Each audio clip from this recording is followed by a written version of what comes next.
బండి సంజయ్ మతాల మధ్య చిచ్చు పెడుతున్నారని విమర్శించారు ఎంపీ చామల. అన్ని వర్గాల వారు ఓట్లు వేస్తేనే నవీన్ యాదవ్ గెలిచారన్నారు. తెలంగాణ కోసం బండి సంజయ్ ఏం చేశారని, ఇప్పటికైనా కేంద్రంపై ఒత్తిడి తెచ్చి నిధులు తేవాలని చెప్పారు. నా లక్ష్యం ఒకటే, ఈ తెలంగాణ రాష్ట్రంలో 80% హిందువులను ఓటు బ్యాంక్ గా మార్చడమే లక్ష్యం. ప్రతి రాజకీయ పార్టీ హిందూ ధర్మం గురించి ఆలోచించేటువంటి వాతావరణాన్ని పక్కా తయారు చేస్తాను. మర్చిపోండి, నేను భయపడేటువంటి కాదు, వెనుకలు పోయేటోడు కాదు. ఇతర మతాలను కించపరచకన్నా ధర్మం గురించి మాత్రం గొప్ప చెప్పుకుంటాను. అలా వెనుకలు పోయేది, దాని ధర్మానికి ఆపద వస్తే, కష్టం వస్తే పక్కా హిందూగా గర్జిస్తా, గాంధిస్తా, రోడ్డు ఎక్కువ కొట్లాడతాను. దాన్ని ఏ మనం లేదు. నేను ఏడిపోయినా ఇదే ధర్మం గురించి చెప్తాను.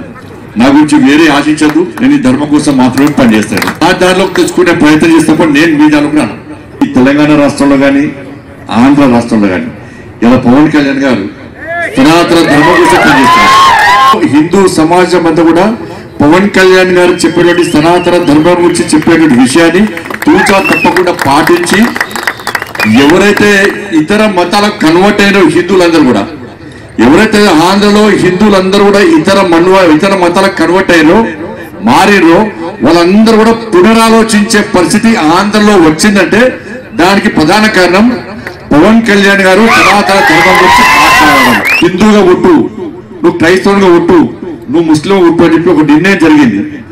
నిర్ణయం జరిగిన తర్వాత హిందువుగా ఒట్టోడు పోయి వేరే మతాన్ని స్వీకరిస్తే దేవుడు ఒక్కడే అంటున్నాం మనం.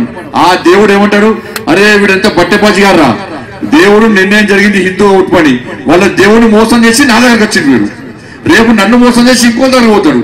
కాబట్టి వీడి కన్నుండే కాలుండే గుణవుడు విట్టదు.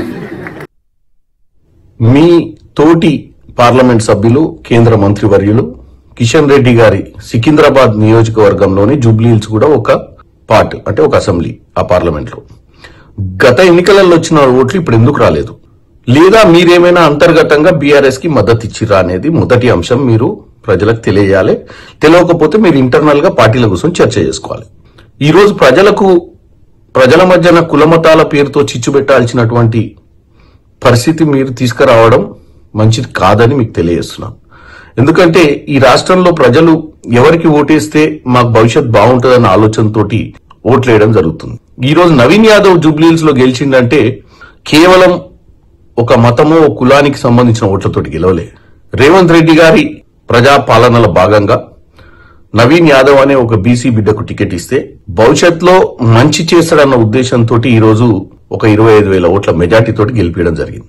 ఎందుకంటే మనం ఒక భారతదేశంలో అన్ని కుల మతాలకు ఒక డెవలప్మెంట్ ఆలోచనతో ముందుకు తీసుకుపోవాలన్న ఆలోచన మనలాంటి నాయకులకు ఉండాలని కోరుకుంటున్నా. దయచేసి మీరు ఫ్యూచర్ లో డెవలప్మెంట్ గురించి మాట్లాడండి. రానున్న పార్లమెంట్ సమావేశాలలో మన రాష్ట్రానికి రావాల్సిన నిధులు తెచ్చే పరిస్థితి ఏందనేది మీరు చెప్పండి. డెఫినెట్ గా మిమ్మల్ని ఫ్యూచర్ లో ప్రజలు ఎవరినైనా మీ డెవలప్మెంట్ కి మీరు చేస్తున్నటువంటి కృషిని చూసి మిమ్మల్ని ఆదరించే ప్రయత్నం చేస్తారు.